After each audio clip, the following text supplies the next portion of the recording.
For vegetation sampling, we will be doing it along a straight line transect. Here we are laying a straight line transect 20 meters in length. And we'll take GPS readings at the start in order to locate our transect on a map.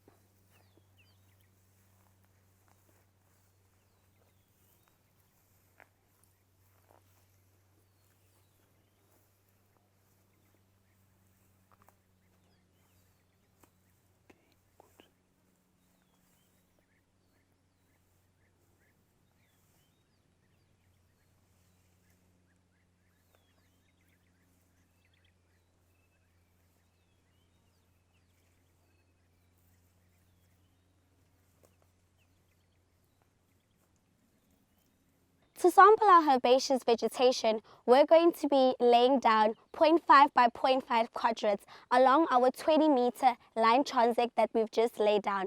We're going to do this in a contiguous pattern, which is making sure that we lay the quadrats right next to each other in order to capture what is happening along the transect in terms of the herbaceous vegetation.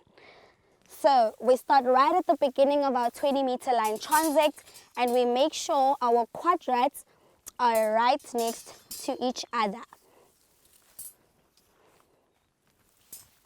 One method that we use to sample herbaceous vegetation is called the dry weight ranking method, which I'm going to take you through right now.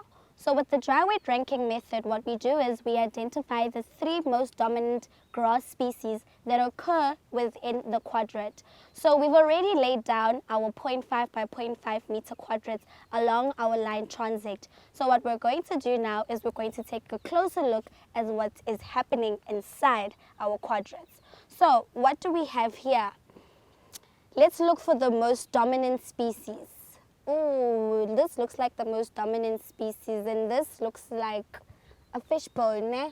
Yeah, this is definitely a fishbone. This reminds me of the herringbone species. So, because I'm not sure what the actual scientific name is for the species, I'm going to use species codes in order for me to identify them now, and then later we're going to use the grass book in order to find the scientific name. So we have our herringbone species. This is definitely the most dominant one. Let's take a sample of that for reference. The second one is definitely this guy here. This looks like fingers. What's that species again? Digitaria. Yes, let's call this the Digitaria species for now. That will be the code name and we'll identify it later.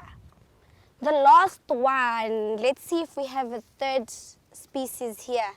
Oh, there we go. Ooh.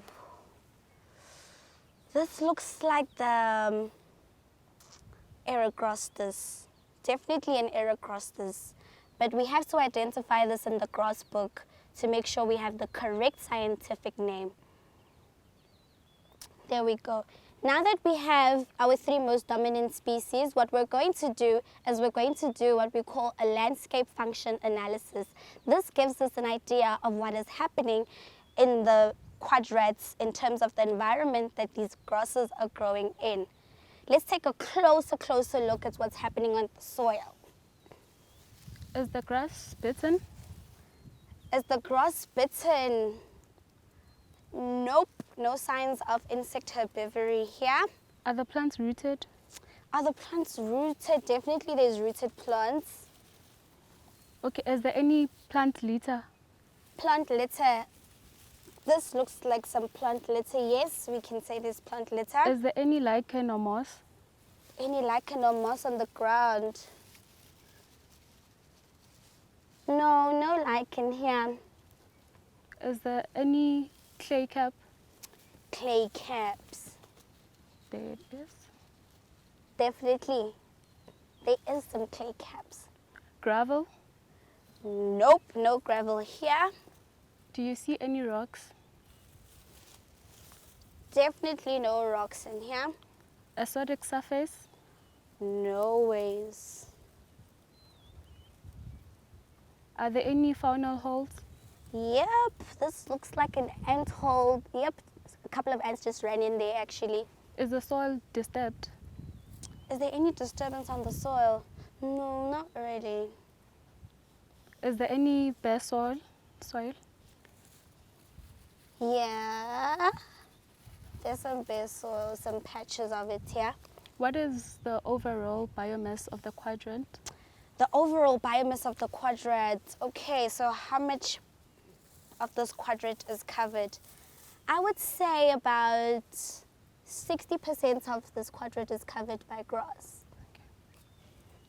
So we're going to do this for all the 40 transects that we have laid or that we're going to lay along our 20-meter line transect.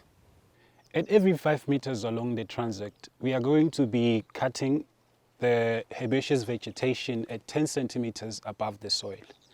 So we do this in order to get samples which we will dry and weigh in the lab.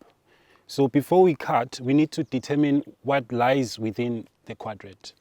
And we do that by factoring out whatever is not within the quadrant. And then we are going to cut everything that lies within the transect. Within the quadrant.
Okay, we have everything that is within this quadrant. So this is the herbaceous layer of sample that's correctly labeled from the field. And then what we'll do to it now is that we'll dry it over 24 hours in the forced convection oven at 60 degrees Celsius. And then this is the oven, so we'll put it in and then leave it here for 24 hours until our constant weight is reached on the sample, and then we can use it from there.